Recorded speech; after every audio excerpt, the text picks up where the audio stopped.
السلام علیکم ورحمۃ اللہ وبرکاتہ۔ تمام خواتین و حضرات، اسلامی چینل میں آپ سب کو خوش آمدید۔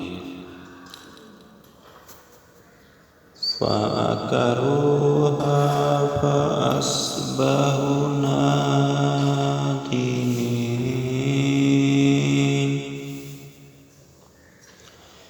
پھر بھی انہوں نے اس کی کونچیں کاٹ ڈالی، پس وہ پشیمان ہو گئے۔ یہ سورۃ شعراء کی آیات مبارک ہے۔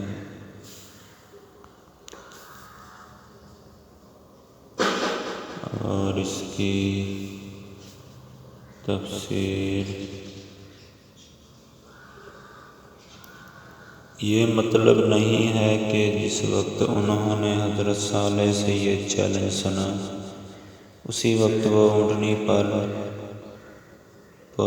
پڑے اور اس کی کونچیں کاٹ ڈالی، بلکہ کافی مدت تک یہ اونٹنی ساری قوم کے لیے ایک مسئلہ بنی رہی۔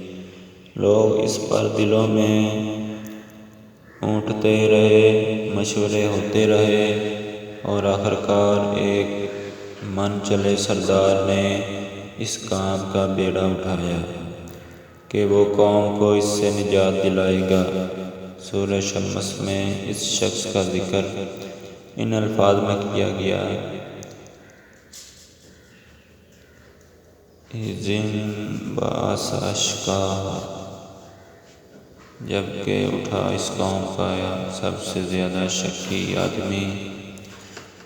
اور سورہ قمر میں فرمایا: فَنَادَوْا صَاحِبَهُمْ فَتَعَاطَىٰ فَعَقَرَ۔ انہوں نے اپنے رفیق سے اپیل کی، آخرکار وہ یہ کام اپنے ذمے لے کر اٹھا اور اس نے کونچیں کاٹ ڈالی۔